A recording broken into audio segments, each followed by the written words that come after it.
محمد ونصلی علی رسوله الکریم. زه د چوک جماعت مسجد حسین امام مفتی محمد شاهین او دغه مدرسې اهتمام کوو. ټول اوریدونکو ته سلام کوو. دغه په خدمت کې دا درخواست دی، کومه وبا راغلی دی، کرونا وايرس یو عذاب دی، یو مصیبت دی الله تعالی طرف نه. د کې شک نشته دی چې مرګ په خپل نیټې باندې رسی، هغه یو منټ او سکند نه ورسته کیږي نه مخته کیږي. څه د چا مرګ دغه وبا کې لیکل شوی هغه به مړ کیږي، او څه چا نوی لیکل شوی هغه به بچ کیږي. خو دې سره سره دین اسلام طرف نه موته څه هدایات هم شته دي. دغسې موقع چې کومه د صحت ماهرین وي هغو چې کوم هدایت موته راکوي هغه باندې متوسطه ټولو ته عمل کول ضروري دي. څه په هغه کې د صفایي اهتمام دی. الحمدلله مو مسلمانان یو 5 وخت اودسونه کوو. په دې سره سره لکه لسونه بار وینځل سبانه سره او ګرمو اوبو استعمال، لسونو دپاره کوم جراثیم کش دوایانې دي دغه اهتمام کول، نو دا متصبنې لازمي دي. دا اختیاطی تدابیر دي.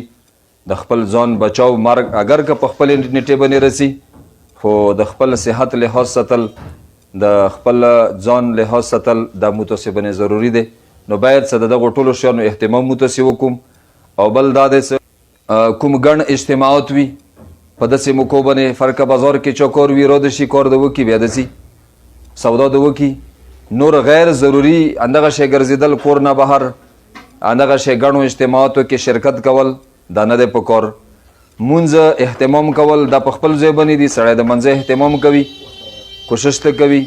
خو چې کوم کسان فرقه بیماران دي هغه د خپلو کورونو کې کیني، هغه که جامع منځه ته نه رسي هغو ته گنجایش شته دی. یا فرقه منځه موقع باندې که سړی سنت داسم سنت او نفل دا بهتر دا دی چې سړی کور کې کوي. فرض عباداتو دپاره، واجب عباداتو دپاره سړی روزي د منځه اهتمام کوي. دې سره سره د دعاګانو اهتمام هغه هم ضروری دی، ځکه دا عذاب دی، وبا دی، خدای طرف نه دی او دا به لرې کوي خدای پاک. او لرې کوي به الله چې موږ خدای پاک ته سوالونه وکړو، خدای پاک ته وژاړو، توبه او استغفار وباسو. نو ټولو خلکو په خدمت کې دا عرض دی چې موږ خدای ته وژاړو، توبه استغفار وباسو چې دغه بیماري الله تعالی مونږ ختمه کړي.